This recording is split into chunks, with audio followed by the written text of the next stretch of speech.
Good morning. आज हम लोग डी ब्रॉगली जो वेव्स हैं उसके बारे में थोड़ा सा डिस्कस करेंगे।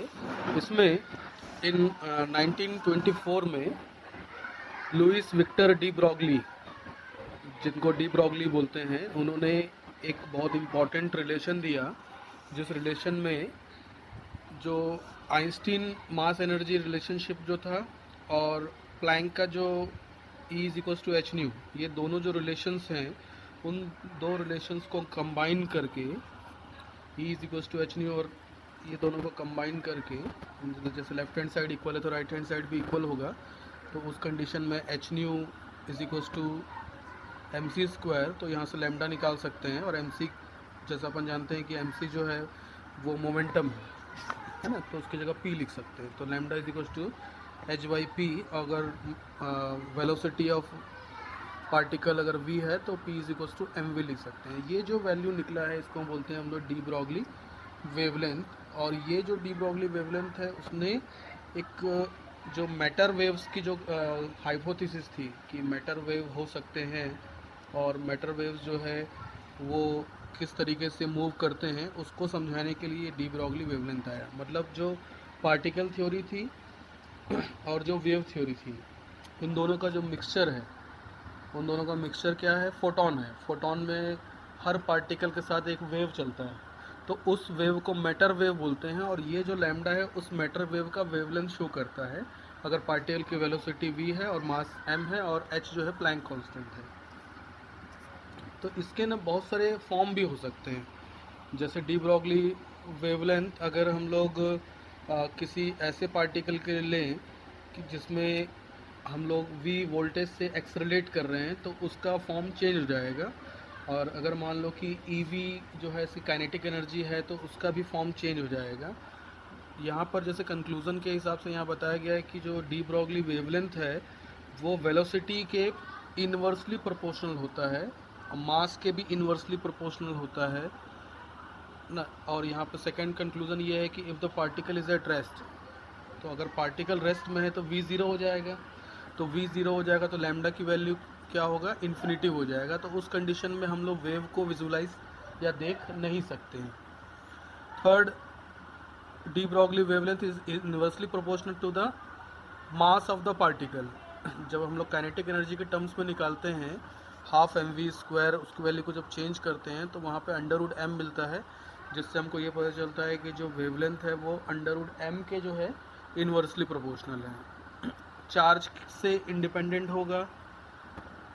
और मैटर वेव्स जो है आपका इलेक्ट्रोमैग्नेटिक वेव की तरह वैक्यूम में भी ट्रेवल कर सकता है। ये मैकेनिकल वेव नहीं है। मैटर वेव्स जो हैं वो इलेक्ट्रोमैग्नेटिक वेव है जिनको चलने के लिए मीडियम की ज़रूरत नहीं पड़ती है। ठीक है। Matter waves are not electromagnetic waves because they are not produced accelerated charge. पहले ये माना गया कि मैटर वेव्स जो है वो इलेक्ट्रोमैग्नेटिक वेव्स हैं।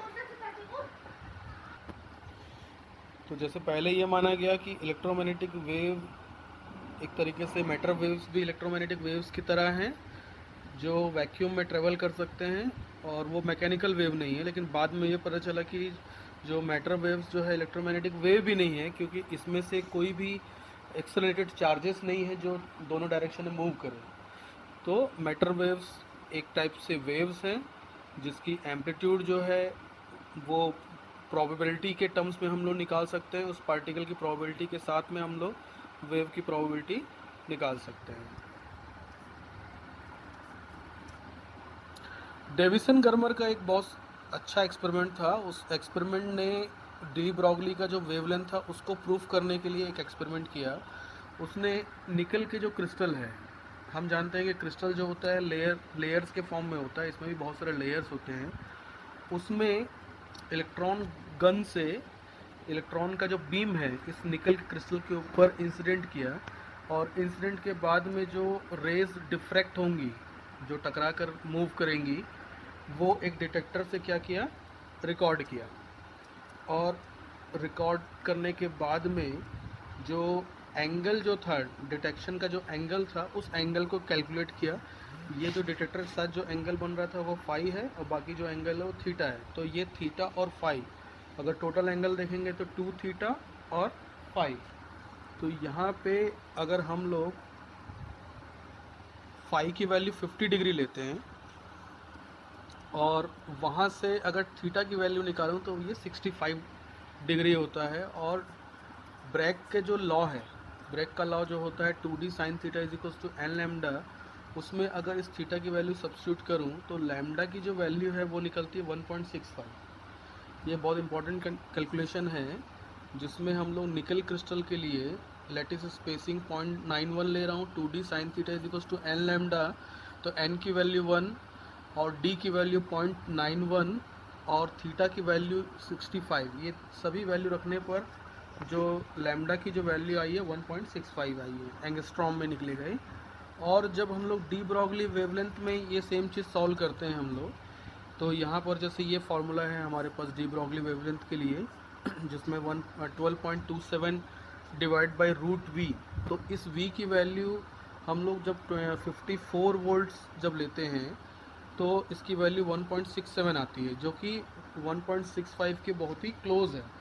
तो ये एक्सपेरिमेंट उस टाइम का पहला एक्सपेरिमेंट था जो डी ब्रॉगली का जो कंसेप्ट था उसको ये क्या करता है, वेरीफाई करता है। इसलिए डेविसन गर्मर का जो एक्सपेरिमेंट है वो बहुत ज़्यादा इम्पॉर्टेंट है। तो डी ब्रॉगली वेवलेंथ एक तरीके से सबसे पहला थ्योरी था जिन्होंने पार्टिकल और वेव दोनों को मिक्स किया और पार्टिकल और मैटर वेव का जो कंसेप्ट था वो बताया। और उसको वेरीफाई जो करने वाले जो बंदे थे वो डेविसन और जर्मर या गर्मर थे। और उन्होंने जो ब्रैग्स लॉ से जो वैल्यू लैम्डा की निकली और जो लैम्डा की वैल्यू जो सिंपल डी ब्रॉगली इक्वेशन से निकली, उन दोनों को मैच किया। तो इस टाइप से इस प्रकार से ये जो पूरा टॉपिक है यहाँ पे ख़त्म होता है। Thank you.